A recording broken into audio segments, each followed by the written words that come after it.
Hey kids, it's me, the man in the closet. Pokemon Sword and Shield have been making an impact, shall we say, on the community. Personally, I'm a little hesitant, if not disgusted, by how this game is turning out to be. But honestly, anything I could say about this has been said many times by other people. So let's try to look at the positives that this controversy provides. And fortunately, there's one big positive this cesspool of disappointment and rage provides. Video content! Yay! With the national dex getting spanked in the ass and called a bitch, it's inevitable that a large group of people will be upset when one of their favorites gets Game of Thrones. And yeah, I got that fear too. I want to make sure all my children are safe and okay and happy and safe. But after suffering through the outright insult that is Samurot's inability, I've learned to deal with disappointment like a mature, grown adult. And now, I want to tickle your anxious vibes by listing the top 10 Pokemon who I believe are due for termination. I won't include Megas on this list because they're already confirmed not to be in the game, and any Pokemon that's been officially revealed so far, for obvious reasons. Anyways, let's begin.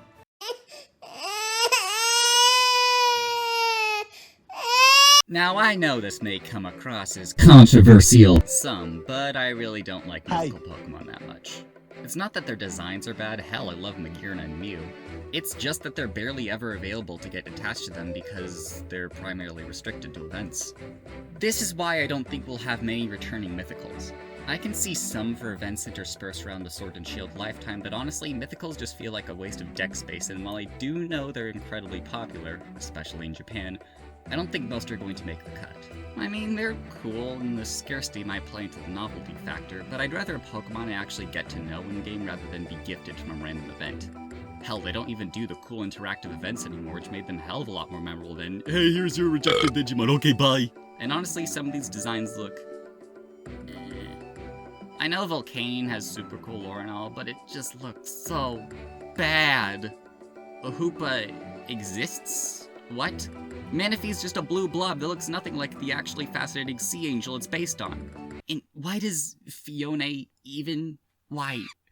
Fiona's like a bug you just stepped on that's clawing its way across the ground, flailing in agony. It's just as useless and just pathetic. Please put it out of its misery. Oh, God.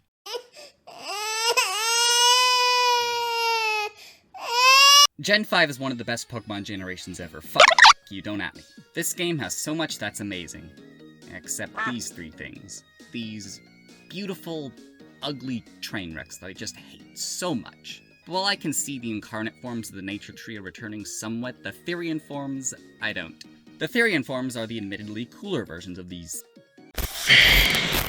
But a few years ago, I played Competitive Showdown for a while, and I've learned to detest these things. But beyond that, I rarely see them mentioned besides the context of competitive. Does anyone actually like them? I just see them as disposable gimmicks that had to be kept in the game out of obligation. I think they have a sliver of a chance if their usage in competitive actually matters to their staying power, but I kinda doubt it. I honestly wouldn't miss any of them. Don't really like the original forms, and the Therian forms are only slight improvements on arguably the worst designed legendary trio in the game. Objectively. In my opinion.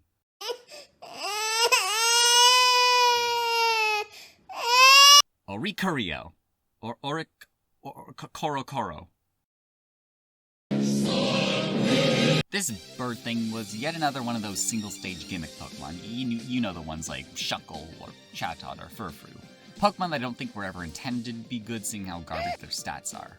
But the reason I put Oricorio here is because its entire gimmick is kind of tailor-made for Alola. Yeah, Oricorio's many forms really only make sense in the region it hails from. Although I can see them giving you the nectar they sip in Sword and Shield, I really don't know why they do that to a Pokemon that frankly I barely hear discussed at all. I do think the idea is cool, and some of the designs, particularly Sensu and Bile, look pretty damn interesting. It's more I don't really think they put in the time and effort to actually implement them. A shame because I really love the idea of a Pokemon that's based on the Bird of Paradise, which do these cool dances during courtship. Just look at him go. On the topic of Alolan-specific Pokemon, I think that Tapu Koko, Finny, Bolu, and Lele would make even less sense than Oricorio. While I can see Oricorio being added with nectar being provided by some random NPC, the Tapus would kinda be a real huge stretch. I just really think the biggest factor in my pessimism for them being in Galar is the fact that their entire existence is attached to Alola. Of course we've seen legendaries return many times before, In Omega Ruby and Alpha Sapphire, you can get almost every past cover legendary and then some with Mirage Island. And in Ultra Sun and Moon, legendaries are available via the Ultra Space Portals. So perhaps Galar could have some mechanics similar to that in the end, but with the games having the first cuts in the series, they might be strapped for slots as is for the legendary roster. If the taboos are indeed cut, just remember, they may cut Lele from our game, but they'll never cut her from our hearts. Godspeed, Taboo Waifu. Godspeed. Shit, I have to rag on Alola again. Alolan forms. Really the same reason as the other two before. They're too centered around Alola, being in the Galar won't make sense, Kadoosh, I just did it for you. Videos are easy! Plus, they seem to want to bring the older forms back since we kinda saw a normal Raichu in the Dynamax reveal. Anyways, there's not much I can really say beyond they're too Alolan. I do hear they were in Let's Go though, so maybe. But if they do end up getting cut, I will sincerely miss the objective greatest thing to ever grace this cruel, miserable void of a universe. Alolan Doug Trio.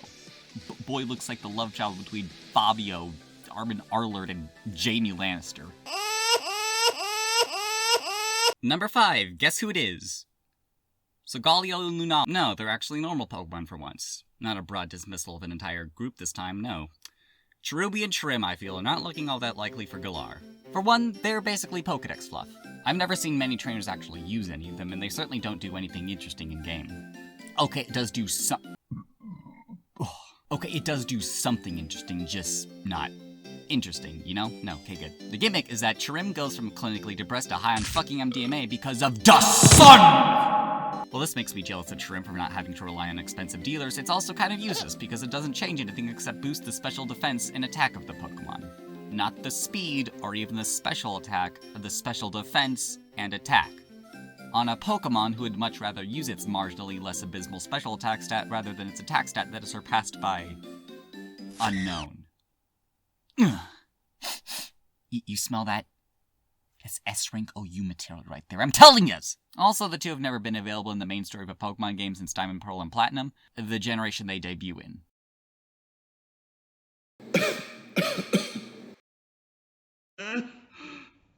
Monkey see.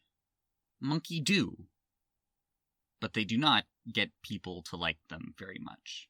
The Elemental Monkeys, or better known as the one with the pompadour, the one that shot the sheriff, but didn't shoot the deputy, and the one. Always needed time on my own.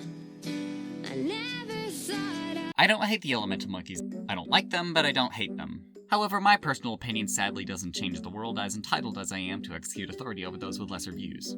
No, my reasoning that the Elemental Monkeys won't be sipping tea in Buckingham Palace is because no one fucking likes them. Except this guy. Since their introduction, they've been seriously maligned for their designs, which are basically the same Pokemon just with a different color scheme and hairdos.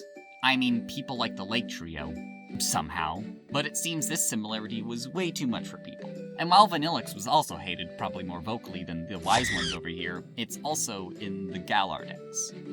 But here's the thing. That's one line of little ice cream boys. The Elemental Monkeys cannot exist without each other. Their entire identity is being part of a trio, meaning adding one means you gotta add them all. So, yeah, next! Now I know what y'all are thinking. Sadus, all the Pokemon you put here are Pokemon you don't like. Isn't that a little scandalous? And yeah, you're right, get out of my face. And yeah, you're right, except I actually quite like the Tapus, so... Here is a line of Pokemon, or rather a branched line of Pokemon. Clamperl, Huntail, and Gorbis. I actually really like these Pokemon, particularly the Huntail. I've always been a huge fan of the ocean. Huntail's design is just so freaking cool to me. It's goofy and cute, but it's also based on these things. Unfortunately, not everyone shares my love for the line. In fact, these three are some of the most forgotten and obscure out of the entire Pokedex. I mostly attribute it to the fact that their evolution method is absurd, especially for the fairly mediocre Pokemon they turn out to be in the end. Item-specific traits are usually reserved for something that's worth it, like Scissor or Kingdra, but here these stats are just... meh. The only sliver of hope I see for my fishy friends is the fact that they did appear in X and Y's main game, and of course in the remake of Ruby and Sapphire, but beyond that I'm not really positive about them, and I wouldn't be a bit surprised if they decided to give them the axe. Although I would become seriously depressed. More so than I am right now. Okay, I challenge you to think of the most useless Pokemon out there. I'll give you 10 years. Okay, time's up. Who did you think up? Love Disc? Unknown? Stantler? Well, good guesses, but you're wrong. It's obviously... Mimikyu? And I'm actually not fucking with you here. Okay, I absolutely am. It's Unknown. Unknown is the epitome of worthless. In fact, I think it's a synonym for worthless if you look it up at the source, right? See right there, about there, yeah, there's a synonym, that's a synonym. I really can't say any more about it besides what's been said to death. It's got one move, its only ability doesn't do it no favors, and its stats aren't super swell-like. But the reason I actually put Unknown here is because you gotta make an entire area dedicated to just Unknown. The Pokemon themselves didn't matter, it was always just progress through the Unknown Collectathon to get a neat shiny reward at the end. And considering how their only main game appearance this fucking decade has been in Olrosh's Mirage spots, I think it's safe to say we're not gonna be having Alphabet Soup anytime soon in Galar. Though I'll give them credit, it's a really unique and interesting idea, and the rudimentary designs are appealing in a way. I don't know, I wish they did more with them. Oh well. And the number one pick I have for this list pains me in indescribable ways. Ultra Beasts. I really hope Ultra Beasts aren't come from Galar, but they have a lot going against them. First off, they suffer from the same problems Tapus and Alolan forms face, and that Alola is a huge part of their identity. And while they're not legendaries, technically, the game treats encounters with them like they're legendary, so they'll probably take up a lot of legendary slots. I really don't have much else to say about this, just that there's a lot going against Ultra Beasts getting a chance to shine in Galar. I really do hope I'm wrong about this, because Ultra Beasts are some of my favorite things in Pokemon, period. Their eldritch designs, the worlds they come from, and their polarized stats make them both fun visually and to use. Hell, Celestial is one of my favorite Pokemon of all time. So it'd be sad to see them go if Game Freak really does put them down, but I'd be ecstatic to see them return. I guess all we can do is wait and find out. And those are my selections for the top 10 that will not top the Pokedex. Because they're dead. These are ones that I feel are safe bets, but hey, I could be wrong. Hell, I'd love to be wrong about Huntail and the Ultra Beasts. Pokemon is a series that's important to many people, and despite the absolute dogshit decisions they made through the years, like the Battle Frontier, the hand-holding, and Samurot's hidden ability, we stuck through it for the most part, but here I think people just had enough. While it doesn't look like this will change, let's try to make the best of what we got, and that is taking advantage of this huge, burning mess that is Sword and Shield. You can definitely expect a third Impact Pokemon video from me once we find out who's actually cut from the game. But until then, I am Cetus, and I'm super cool. Bye!